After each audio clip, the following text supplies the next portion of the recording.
Hello student, indefinite integration यामधली exercise आपली 3.4 जी चाललेली आहे. त्यातले काही एक्झाम्पल्स आपण या अगोदरच्या लेक्चरमध्ये बघितले. आता काही एक्झाम्पल असे सॉल्व करूयात ज्याच्यामध्ये सिम्पल टर्म आहे, थोडीशी कॉम्प्लिकेटेड फॉर्ममध्ये दिसते आहे फक्त, पण व्हॅल्यू त्याला सिम्प्लिफाईड केली की आपल्या रेग्युलर मेथडसारखी लक्षात येते. किंवा काही एक्झाम्पल आपण आजच्या तासाला असेही बघणार आहोत की ज्याच्यामध्ये सबस्टिट्यूशन मेथड तुम्हाला यूज करायची आणि नंतर सिम्प्लिफिकेशन जे काही असेल ते करायचं. सो त्यातलं पहिलं जे एक्झरसाइजमधलं एक्झाम्पल आजच्या तासाला लिहूया ते आहे integration 2x² - 1 upon x⁴ plus 9x² plus 20. ही जी टर्म आहे त्याच्यामध्ये पहिल्यांदा डिनॉमिनेटरचे फॅक्टर्स जे आहे ते काढून घेऊया, जेणेकरून क्वाड्रॅटिक इक्वेशनचा हा जो फॉर्म आहे तो आपल्याला व्यवस्थित सिम्प्लिफाय करता येईल आणि नंतर लक्षात येईल की काय करायचं. So consider only denominator. Consider x⁴ plus 9x² plus 20. पाहिजे कशी लिहिता येईल, 20 मल्टिप्लिकेशन झालं पाहिजे आणि ॲडिशन जी आहे ती प्लस 9च्या फॉर्ममध्ये. सो 5 4 मल्टिप्लिकेशन 20 आणि ॲडिशन इन 9. त्यामुळे x⁴ plus 5x² plus 4x² plus 20. Factorise करायचं x² common, so x² plus 5 आणि इथे 4 कॉमन, x² प्लस 5. दोन फॅक्टर्स आपल्याला मिळतील. कॉमन काढल्यानंतर 4 आणि x² प्लस 5 असे जे दोन फॅक्टर्स आहेत त्याच्या फॉर्ममध्ये ही टर्म जी आहे ती आपल्याला मिळाली की आता ह्याचं सिम्प्लिफिकेशन जे आहे ते आपण करून बघूया. सिम्प्लिफिकेशनसाठी टर्म जी v1 आलेली आहे ती इथे सबस्टिट्यूट करूया इंटिग्रेशन आयमध्ये. So integration become 2x² - 1 upon x⁴ plus 4 into x² plus 5 into dx. आणि अगोदरच्या लेक्चरमध्ये या टाईपचे एक एक्झाम्पल आपण सॉल्व केले. असं जेव्हा असेल टर्म x²च्या फॉर्ममध्ये, तर ही जी पूर्ण टर्म आहे ती सेपरेट आपण कन्सिडर करतो आणि त्याला सबस्टिट्यूट करून घेतो. तसंच इथे करणार आहोत आपण. परत एकदा कन्सिडर द पूर्ण टर्म कन्सिडर करायची. x² plus 4 into x² plus 5 आणि ह्या टर्मला पुट करायचं. Put x² = t. डेरिव्हेटिव्ह घ्यायचा नाही कारण इथे डेरिव्हेटिव्हची जी टर्म आहे त्याची व्हॅल्यू नाही, म्हणजे 2xचा डेरिव्हेटिव्ह x² चा डेरिव्हेटिव्ह 2x आणि 2x ही टर्म इथे दिलेली नाही. त्यामुळेच ह्या टर्मला सॉल्व करण्यासाठी आपण काय करायचं, हे सेपरेट कॅल्क्युलेशन जे केलं आहे त्याच्यानुसार व्हॅल्यू चेंज करून घ्यायची. व्हॅल्यू काय होईल, 2t - 1 upon t plus 4 into t plus 5. आणि आता टर्म मी दोन फॅक्टरच्या फॉर्ममध्ये, सो दोन unknown t plus 4 plus b t plus 5. आणि ह्याचं जे सिम्प्लिफिकेशन आहे ते न्यूमरेटरला न्यूमरेटर आपण जसं ते करतो, ही जी टर्म आहे ती क्रॉस मल्टिप्लिकेशन सपोज करायची आणि a आणि b ची जी काही व्हॅल्यू असेल ती व्हॅल्यू आता आपण कॅल्क्युलेट करूया. सो न्यूमरेटर पहिल्या टर्मचं आहे 2t - 1 a इंटू फॅक्टर येईल t plus 5 plus t into factor आहे t प्लस 4. आणि आता 1 बाय 1 पहिला फॅक्टर 0 घेऊया. So put t plus 4 = 0 implies t = -4. ही जी व्हॅल्यू आहे त्याच्यानुसार टर्म सिम्प्लिफाय करा. 2 इंटू -4 -1 = a इंटू -4 प्लस 5 आणि ही टर्म 0 असल्यामुळे b ची व्हॅल्यू परत एकदा 0 मध्ये कन्वर्ट होईल. सिम्प्लिफाय करा. 8 - 1 सो -9 -8 -1 बिकम -9. इथे सिम्प्लिफाय करा, टर्म होईल 1 आणि 1 आपण लिहित नाही त्यामुळे a ची व्हॅल्यू तुम्हाला डायरेक्ट मिळाली -9च्या फॉर्ममध्ये. सिमिलरली सेकंड फॅक्टर 0 करूया. Put x plus 5 = 0 implies t = -5. टीची व्हॅल्यू जी आहे ती आता ह्या इक्वेशनमध्ये पुट करा.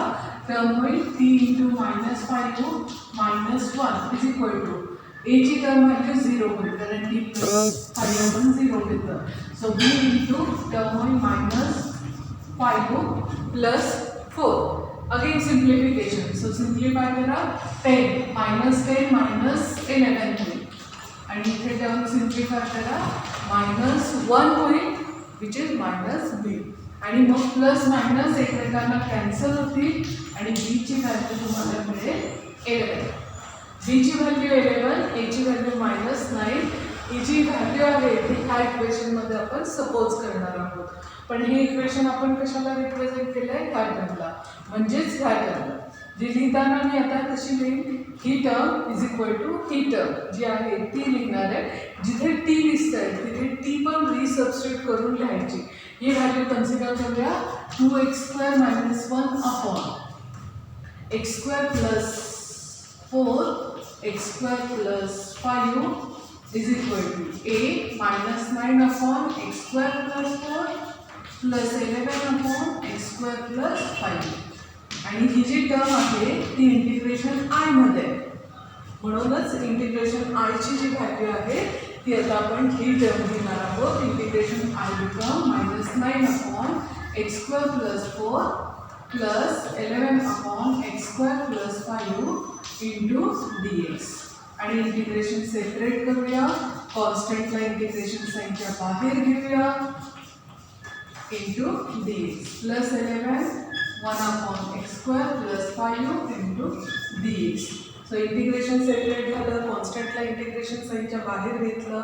पण ही जी टर्म आहे ती स्क्वेअर असल्यामुळे कॉन्स्टंट पण स्क्वेअरच्या फॉर्ममध्ये लिहावं लागेल आपल्याला, जेणेकरून फॉर्म्युला जो आहे तो 1/x² प्लस a² यूज करता येईल.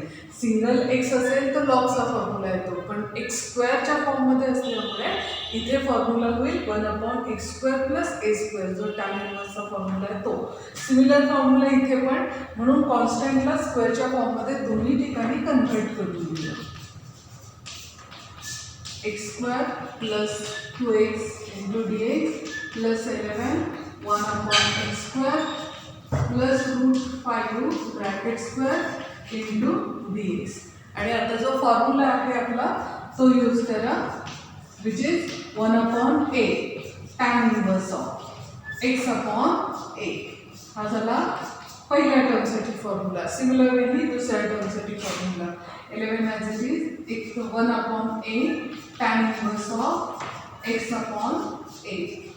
इंटिग्रेशन कम्प्लीट झालं आहे. त्यामध्ये प्लस सीनी टर्म इंडिकेट करा आणि लिहिताना शेवटची एक स्टेप कशी लिहायची फक्त आता तुम्ही -9/2 हा जो 9 आहे तो न्यूमरेटरला मल्टिप्लाय करा. ही term as it is.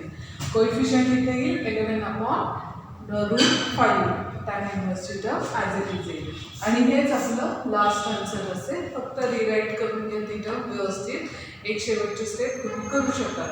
So सुरुवातीला आपण काय काय केलं या एक्झाम्पलमध्ये? व्हॅल्यू जी आहे ती डिनॉमिनेटरची सिम्प्लिफाय केली. 2 फॅक्टरच्या फॉर्ममध्ये ती टर्म आपल्याला मिळाली.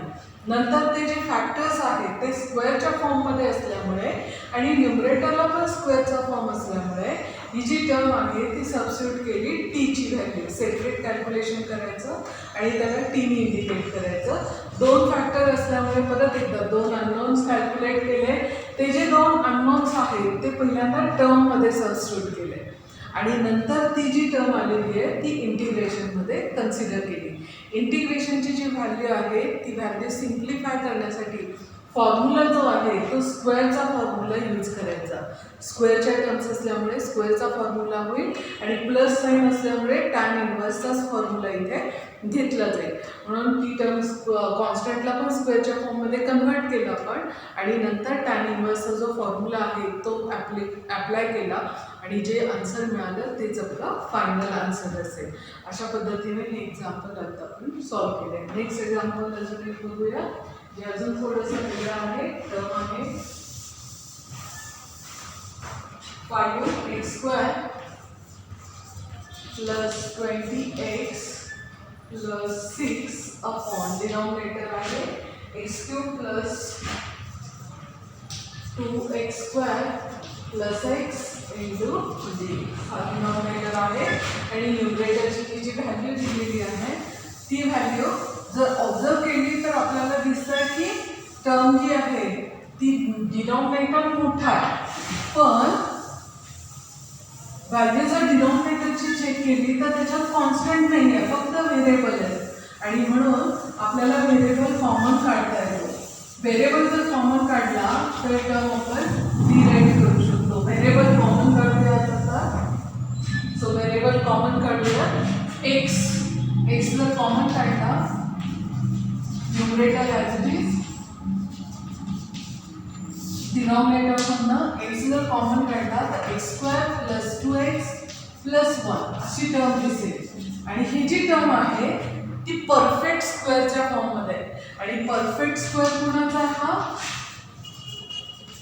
क्वाड्रॅटिक इक्वेशन जर आठवत असेल तर लक्षात येईल हा परफेक्ट स्क्वेअर कशाचा आहे एक्स पहिल्याचा स्क्वेअर रूट दुसऱ्याची साइन आणि तिसऱ्याचा square root bracket square into dx हा परफेक्ट स्क्वेअर आहे आणि या केसमध्ये काय झालं आता डिनॉमिनेटर जो आहे तो रिपीटेड झाला.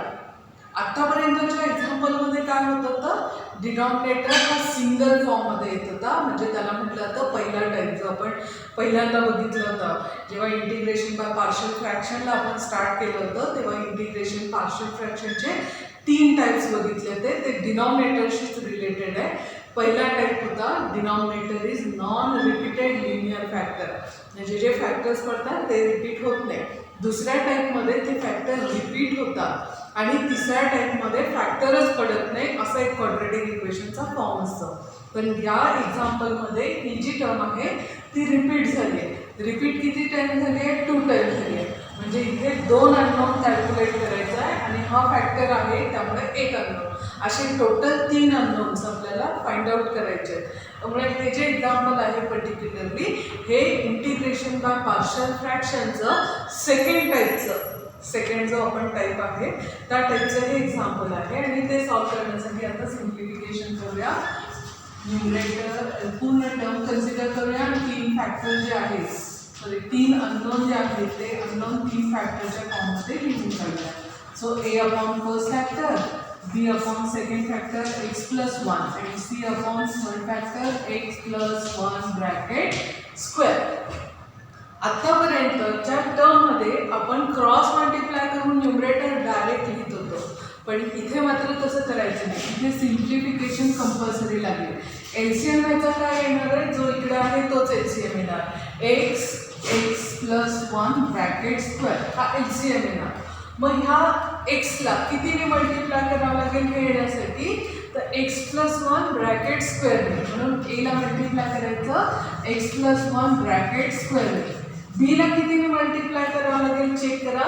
सो पहिल्यांदा एक्सने आणि इथे 1 आहे त्यामुळे फक्त 1नेच मल्टिप्लाय करावं लागेल म्हणजे बीला मल्टिप्लाय होईल x पण आणि x प्लस 1 पण प्लस सीला कोण कोण मल्टिप्लाय होईल ते चेक करा. सीला स्क्वेअरचाच फॉर्म आहे इथे त्यामुळे फक्त एक्सने इथे मल्टिप्लाय करावं लागेल सीसाठी आणि जर न्यूमरेटर आपण इक्वल केले तर व्हॅल्यू होईल आपली 5x² plus 20x plus 6 is equal to a into x² plus 1 bracket square plus bx into x plus 1 plus c into x. आणि जशी पहिली मेथड आपण केली आहे तशानुसारच फॅक्टर आपण पहिल्यांदा कॅल्क्युलेट करून घेऊया नंतर मात्र टेक्निक थोडीशी वेगळी लागते. So value put first factor x is equal to 0. So x is equal to 0 पहिला फॅक्टर जर घेतला तर ही जी टर्म आहे त्याच्यात x कुठे आहे इथे आणि तिथे पण आहे त्यामुळे b आणि c च्या टर्म्स दोन्ही 0 मध्ये कन्वर्ट होईल. याच्यामध्ये 0 पुट करा फक्त आपण व्हॅल्यू होईल 5 into 0 plus 20 into 0 plus 6 is equal to a into 0 plus 1 bracket square 0 0 म्हणजे फक्त 6 is equal to 1 चा स्क्वेअर टर्मिंग 1 म्हणजे 1 into 8 is 1. जी व्हॅल्यू आहे ती 8 ॲज इट इज आणि a ची व्हॅल्यू तुम्हाला मिळाली 6. आलेली जी व्हॅल्यू आहे ती ॲज इट इज ठेवायची. आता सेकंड जो फॅक्टर आहे तो फॅक्टर आपण घेऊया. So put x plus 1 is equal to 0 implies x is equal to minus 1. ही जी टर्म आहे ती कुठे कुठे आहे x plus 1 इथे त्यामुळे a ची व्हॅल्यू 0 होईल. x plus 1 इथे आहे त्यामुळे b ची व्हॅल्यू सुद्धा 0 होईल. म्हणजे फक्त व्हॅल्यू कुठली शिल्लक राहिली c ची. म्हणजे ही टर्म आणि c ची व्हॅल्यू मध्ये आपण x is equal to 1 minus 1 घेऊया. 5 into minus 1 bracket square plus 20 into minus 1 plus 6 is equal to c into minus 1. Simplify करा. So squaring केलं की squaring is positive म्हणून 5 राहतं. So 5 minus 20 plus 6 is equal to minus 6. Again simplification करा. ह्याची addition 11 येईल. 11 मधनं minus 20 करा. So value in minus 9. Minus c. So minus minus plus करूया. Therefore c is equal to 9. आणि हे जे आन्सर आहे ते आपल्याला c is equal to 9 च्या फॉर्ममध्ये मिळालं. a मिळाला, c मिळाला. पण फरक बघितला तर लक्षात येईल मागच्या पर्यंतच्या एक्झाम्पलमध्ये ज्या टर्मच्या खालची फॅक्टर व्हॅल्यू आपण 0 करत होतो तो अननोन आपल्याला मिळत होता. पण ज्या केसमध्ये रिपीटेड लिनियर फॅक्टर्स असतात त्या केसमध्ये जे अननोन्स आहेत ते वेगवेगळे मिळत जातात. पहिल्या फॅक्टरनुसार पहिला जो अननोन मिळायचा तो बरोबर मिळतो, पण दुसरा फॅक्टर जो आहे तो जो 0 केला तर तिसरा जो अननोन आहे तो मिळतो. आणि आता राहिलेला बी कसा कॅल्क्युलेट करायचा, कारण आपल्याला फक्त ए आणि सी मिळाला. बी कॅल्क्युलेट करण्याच्या 2 टेक्निक्स आहेत. आयदर तुम्ही इक्वेटिंग द कॉन्स्टंट करून घ्या किंवा इक्वेटिंग द स्क्वेअर्स करून घ्या. म्हणजे स्क्वेअरचे टर्म्स तरी इक्वेट करून घ्यायचे दोन्ही बाजूचे किंवा कॉन्स्टंटला तरी इक्विव्हॅलंट करून घ्यायचं. आता या केसमध्ये कॉन्स्टंट कुठे कुठे येऊ शकतो इमॅजिन करा. स्क्वेअरिंग केलं तर इथे एक कॉन्स्टंट होईल म्हणजे ए त्याला मल्टिप्लाय होईल आणि बीने मल्टिप्लाय केलं तर इथे व्हेरिएबल असल्यामुळे इथे कॉन्स्टंट येणार नाही, फक्त ए ची जी व्हॅल्यू आहे तीच इथे येईल. दुसरी मेथड जी मी सांगितली आयदर स्क्वेअरला इक्विव्हॅलंट करा.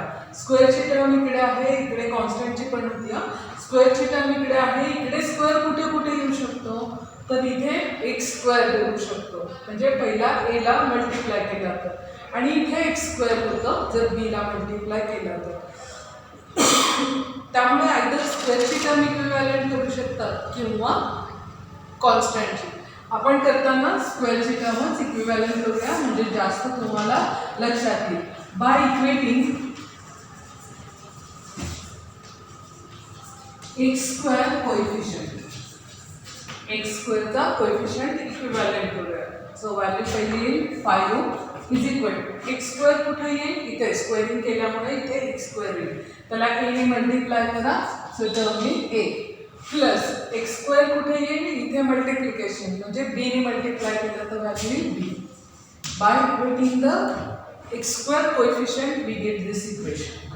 हे जे इक्वेशन आहे याच्यामधला एक टर्म व्हॅल्यू ऑलरेडी आपल्याला माहिती आहे ती व्हॅल्यू सबस्टिट्यूट करूया. So 5 is equal to 6 plus B म्हणून बी मिळेल तुम्हाला 5 मायनस 6 इज -1. सो बी मिळाला -1. हा बी कसा कॅल्क्युलेट केला टेक्निक थोडीशी वेगळी आहे. आयदर तुम्ही कॉन्स्टंटला इक्विव्हॅलंट करू शकता किंवा व्हेरिएबल एक्स स्क्वेअरची टर्म इक्विव्हॅलंट करू शकता आणि तीच टर्म व्हॅल्यू जरी कॉन्स्टंटला केलं तरी हेच आन्सर येईल आणि स्क्वेअरला जरी केलं तरी हेच आन्सर येईल.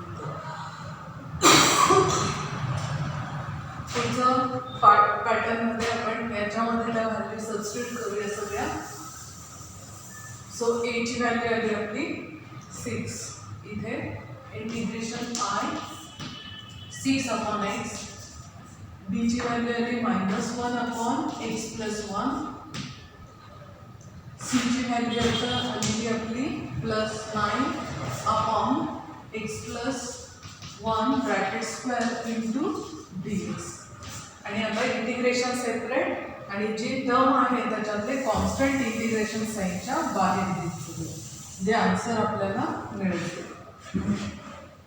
So term derivation 6 1 upon x into d x -1 नाही जातो minus x plus 1 into d x plus 9 integration 1/x+1 bracket square into dx. साहजिकच आहे सिंगल एक्स आहे, लॉगचा फॉर्म्युला आहे. आणि इथे मात्र आपला एक फॉर्म्युला आहे इंटिग्रेशन ऑफ 1/x². ह्या टर्मचं इंटिग्रेशन काय असतं? -1/x. ही व्हॅल्यू इथे -1/x. ही टर्म घ्यायची, बाकीच्या सगळ्या टर्म्स कोएफिशियंट 1 असल्यामुळे प्लीज टर्म डिवाइड होणार नाही. पहिली टर्म होईल log x, दुसरी टर्म होईल log x+1, तिसरी टर्म होईल 9 -1/x+1 आहे आणि सम कॉन्स्टंट c. सिम्प्लिफाय करूया इथे रेज टू पॉवर 6 च्या फॉर्ममध्ये, कारण लॉगच्या टर्म्स आपल्याला एकत्रित करता येईल म्हणून सिम्प्लिफाय करायचं. log of x⁻⁶ minus log of x+1 minus घेऊया -9/x+1 प्लस सम कॉन्स्टंट c. लॉगचे रूल यूज करूया, मायनस साइन आहे त्यामुळे टर्म होईल log of x⁻⁶ x+1 -9/x+1 plus c. आणि हेच आपलं फायनल जे आहे ते आन्सर आपल्याला या पद्धतीने मिळालं. सो ह्या पर्टिक्युलर एक्झाम्पलसाठी आपण रिपीटेड लिनियर फॅक्टरची जी मेथड आहे ती यूज केली. पहिला फॅक्टर 0 करणं वगैरे हे जे काही आहे ते पूर्वीसारखंच केलं. फक्त फरक कुठे आहे की जिथे रिपीटेड फॅक्टर असतो त्याची व्हॅल्यू एकदा आपण 0 घेतली, एकदा व्हॅल्यू 0 घेतली की एक अननोन मिळतो. पण दुसरा अननोन कॅल्क्युलेट करण्यासाठी आपल्याला आयदर कॉन्स्टंट इक्विव्हॅलेंट करून घ्यावे लागतात किंवा स्क्वेअरची जी टर्म आहे ती इक्विव्हॅलेंट करून घ्यावी लागते. एक मेथड आपण यूज केली ज्याच्यामध्ये कॉन्स्टंट स्क्वेअरची जी टर्म आहे ती इक्विव्हॅलेंट केली की जे अननोन दुसरा राहिलेला असतो तो आपल्याला मिळतो. आलेल्या सगळ्या व्हॅल्यू इक्वेशनमध्ये पुट केल्या इंटिग्रेशन आयमध्ये, तर त्याचं सिम्प्लिफिकेशन करायचं. नेहमी रिपीटेड जो लिनियर फॅक्टर आहे तिची व्हॅल्यू जी आहे ती हाच फॉर्म्युला येतो, -1/x चा जो फॉर्म्युला आहे तीच व्हॅल्यू येते. सिम्प्लिफिकेशन जेवढं होतं आहे पॉसिबल तेवढं करायचं आणि तेच आपलं फायनल आन्सर जे आहे ते आपल्याला मिळतं. नेक्स्ट एक्झाम्पल बघूया. तर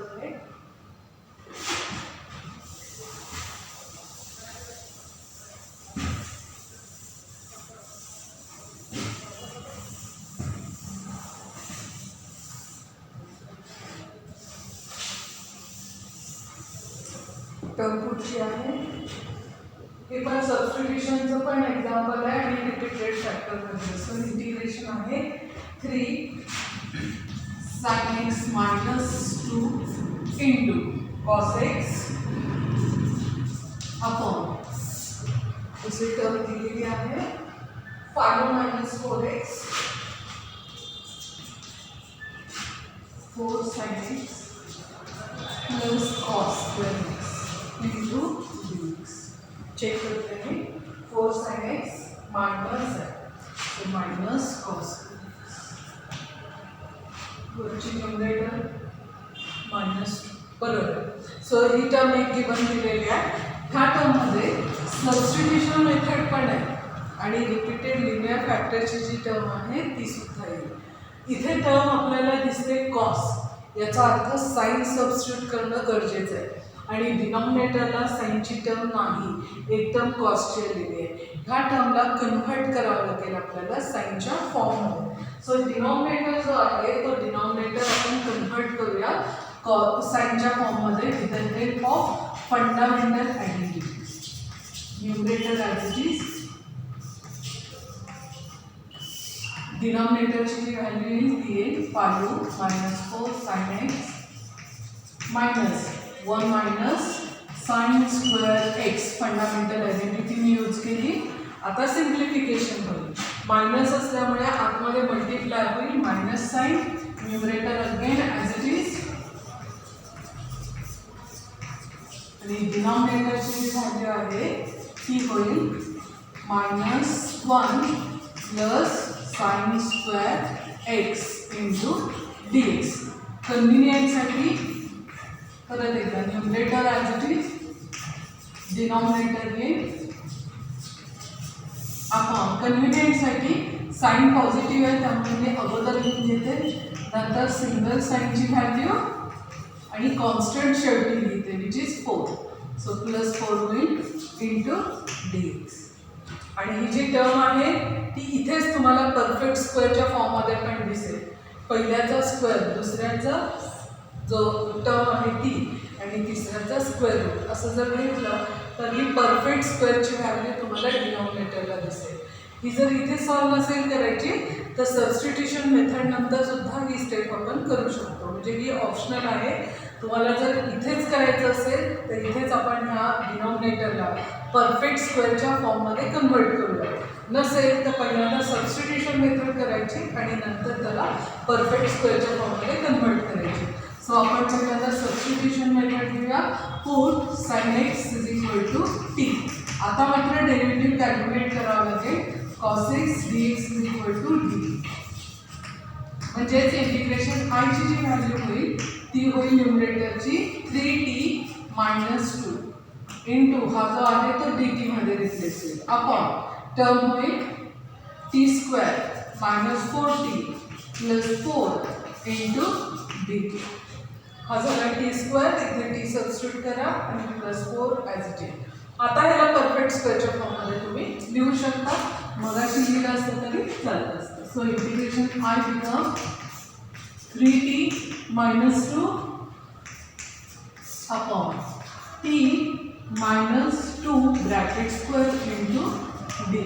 परफेक्ट स्क्वेअरचा फॉर्म आलेला आहे त्यामुळे रिपीटेड लिनियर फॅक्टर जे सेकंड टाईपचं हे एक्झाम्पल आहे. आणि त्याला कॅल्क्युलेट कसं करायचं, 2 अननोन 2 वेळा फॅक्टर्स दिसतात आपल्याला 2 फॅक्टरच्या फॉर्ममध्ये. त्यामुळे फर्स्ट फॅक्टर येईल a/t - 2 आणि b/t - 2 ब्रॅकेट स्क्वेअर. असे 2 फॅक्टर्स म्हणजे 2 अननोन्स कॅल्क्युलेट करायचे. एलसीएम याचं काय आहे t - 2 ब्रॅकेट स्क्वेअर. त्यामुळे न्यूमरेटर घ्यायचा 2t - 2 a इंटू एला कितीने मल्टिप्लाय करावं लागेल, एका t - 2 नी मल्टिप्लाय करावं लागेल t - 2 आणि बीला काहीच मल्टिप्लाय करावं नाही लागणार कारण त्याच्यात t - 2 ब्रॅकेट स्क्वेअर आहे तोच एलसीएम आपला येणार आहे. म्हणून ही जी टर्म आहे ह्याच्यामध्ये आता आपण अननोन्स फाइंड आउट करण्यासाठी पहिला फॅक्टर 0 करूया. So put t - 2 = 0 implies t = 2. Value put करा. सो 2 - 2. सो ही जी टर्म आहे ती 0 मध्ये कन्व्हर्ट होईल. a ची व्हॅल्यू 0 मध्ये कन्व्हर्ट होईल = फक्त राहील b. आणि म्हणून सिम्प्लिफाय करा. 6 - 2 व्हॅल्यू येते 4 विच इज b. b ची व्हॅल्यू मिळाली 4.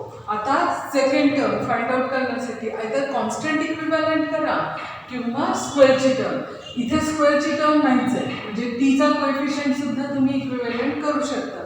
किंवा कॉन्स्टंटला जर इक्विव्हॅलंट करायचं असेल तर 2 ठिकाणी कॉन्स्टंट मिळेल तुम्हाला. एक तर इथे मिळेल आणि दुसरा हा इथे मिळेल. त्यामुळे ह्या केसमध्ये टीला इक्विव्हॅलंट करणंच तुम्हाला सोपं जाईल किंवा छोटीशी टर्म तुम्हाला दिसेल. म्हणून बाय इक्वेटिंग